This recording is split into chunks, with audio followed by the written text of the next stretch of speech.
Voy a grabar, amor. Well, hi everyone. We are going to continue with the second part of the World War II lesson we were watching last time. So I'm going to share the prezi we were using. This is where we last left off.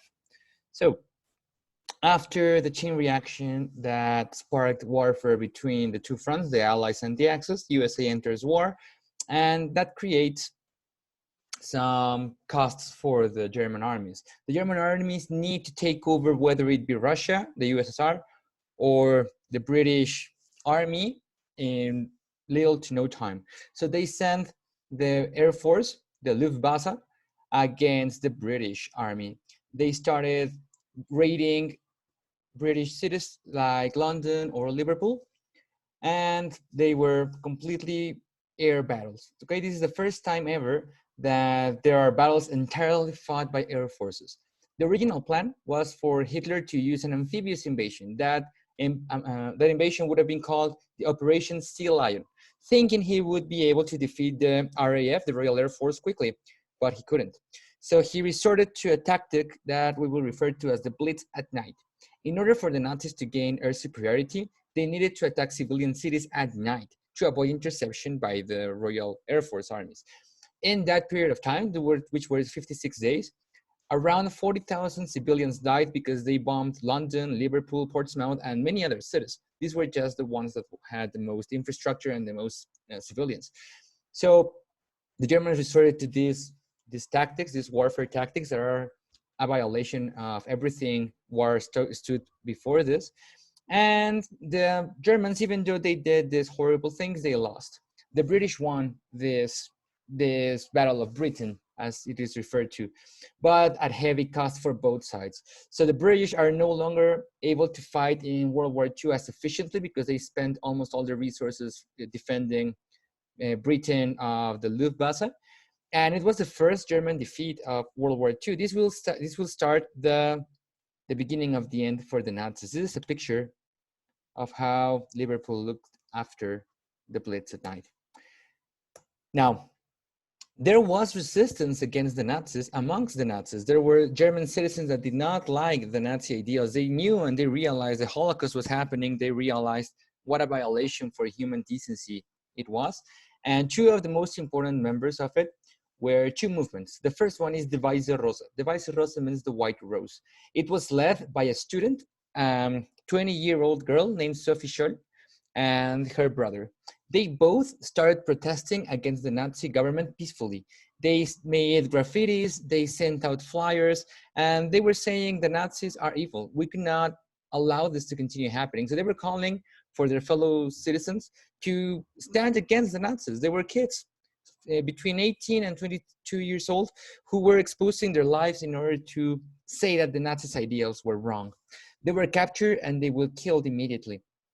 And that stands to show the people who can actually make a difference are young people who are aware of what the adults and the grown-ups are doing. Sometimes it's wrong and sometimes you have to make a stand against it. That was one movement led entirely by students, but there was another led by army operatives that was called Operation Valkyrie. That tried to make a coup and assassinate Hitler in order to seize control of Germany, but they failed. They fought though. They tried to make it as quickly as possible. They tried to detonate a bomb that would kill Hitler and that would give them the chance to seize control of Germany, but they failed. The bomb did not turn out right. Hitler survived and they caught them and they killed them. But do not believe that assumption that all movies say, that all of the Germans were Nazis and all of them were evil. That's entirely wrong. We talked yesterday about the Holocaust. We saw a video, a brutal onslaught of races and of political opponents, mostly racists, mostly Jews. So don't forget the Holocaust happened. We saw a video about it. It requires its own time, so I will continue with the war movement. Okay, Hitler planned the invasion of the USSR since the invasion of Britain failed. That operation was called Operation Barbarossa, which means Redbeard. He was super angry at Mussolini because Mussolini was kind of jealous of Germans' advances. So he tried to invade Greece and he failed. And the Greece started making armies and ports that allowed the Allies to enter through there. So Germany was exposed on that front. So he had to delay Operation Barbarossa so that he could conquer Greece again. And thanks to Mussolini's mistake of invading Greece and losing, he took a little more time than he expected. So when he started the invasion of the USSR, it was already July, it was already late. He sent the biggest army the world has ever seen. It was 3 million people, 3 million soldiers against the USSR in the Eastern Front. He tried to get 3 cities as quickly as possible, as he did in Poland with the Blitzkrieg tactics. And it was, and still is, there has never been a biggest or largest invasion force in history. They took, in that period of time, that's about a year and a half, they took 5 million Soviet prisoners, which of nearly 3/5 of it were killed by a starvation, mass shootings, or gassing operations, just because they were Soviets. It was also a racial encounter. It's also considered part of the Holocaust, because they made death a factory. They made death an efficient tool. The USSR resisted, however, and winter got early, so the German forces were not prepared for an attrition warfare such as World War I. They wanted to avoid it, but they couldn't because winter hit them early.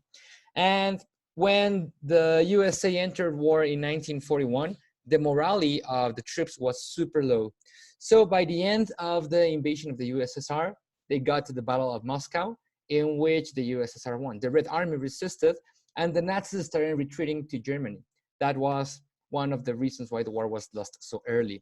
The 3 cities they wanted to conquer are here in the map. It was Leningrad, Moscow, and Stalingrad. They got to Leningrad, they didn't arrive to Moscow, and they fought in Stalingrad, but the fight was inconclusive. So remember, to get all this territory, they needed to make a huge army, the biggest army the world has ever seen. After the planned invasion of the USSR, Hitler's forces started losing everywhere. Rommel in Africa was stopped. The USSR fought in Stalingrad and they recovered it, and they started killing the Wehrmacht, which was the name of the invading force in the USSR. And Germany was retreating on all fronts. The USA defeated the Japanese in Midway, regaining control of the Pacific, which would mean that the Allies have already the entire world covered. And finally, the USA troops arrived at Normandy in France, recovering the conquered territory of Germany and marching directly to Berlin. Hitler was condemned to defeat. Hitler knew he was going to lose. However, it was until Mussolini was killed in April 28th, when the Parisian forces invaded Italy, that Hitler realized he had no way to escape. So he committed suicide 2 days after, on April 30, 1945. And to his last moments, he said he lost the war because of the Jews. He was a fanatic. And after Hitler committed suicide and the German forces surrendered 7 days afterwards, the USA and the USSR got into a race to see who got to Berlin first. Getting Berlin would mean getting control of Germany. So they raced to Berlin as fast as they could, and they got in mostly the same time. So they divided Berlin in two, and that's going to be a symbol of the start of the Cold War, because now Germany is going to be divided in the western and the eastern part, divided by the Berlin Wall. Then, after Germany surrendered, the only force of the Axis standing was Japan, and Japan refused to surrender at first. Everybody knew Japan was lost. The USA was undoubtedly winning the war because they got the Pacific, they won Midway, they got Iwo Jima, they got all of the islands of the Pacific that the Japanese had controlled. However, Emperor Hirohito, which was the emperor of Japan back then, refused to surrender, claiming Japanese honor as a reason. His country failed to make a coup. They wanted to kill the emperor so a new president would arrive and surrender to the Allies, but they failed. So the Emperor Hirohito stayed in power. On August 6, 1945, President S. Truman launched an atomic bomb over Hiroshima, killing millions of people in a few seconds and creating health problems for generations afterwards. After he released the bomb, he asked the Japanese for an unrestrained and complete surrender, and they refused. So 2 days afterwards, on August 8, they launched a second atomic bomb, now over Nagasaki, killing millions and spreading diseases everywhere. And the USSR invaded the Japanese state of Manchukuo at the same time, at the same day. Japanese had no option, so 1 week after considerations with the generals of state, Hirohito claimed over the radio the surrender of all Japanese troops and citizens. This is a map of the explosion of the atomic bomb, it's huge. And this was 70 years ago. So imagine the impact of an atomic bomb today. They're going to be beasts. This was 75 years ago. So they have had time to perfect them and to make them even more destructive. The red zone here in the first circle is instant death. If you can see, they are like 1, 2, 3, 4, 5 blocks of people. So millions of people dead in just the detonation.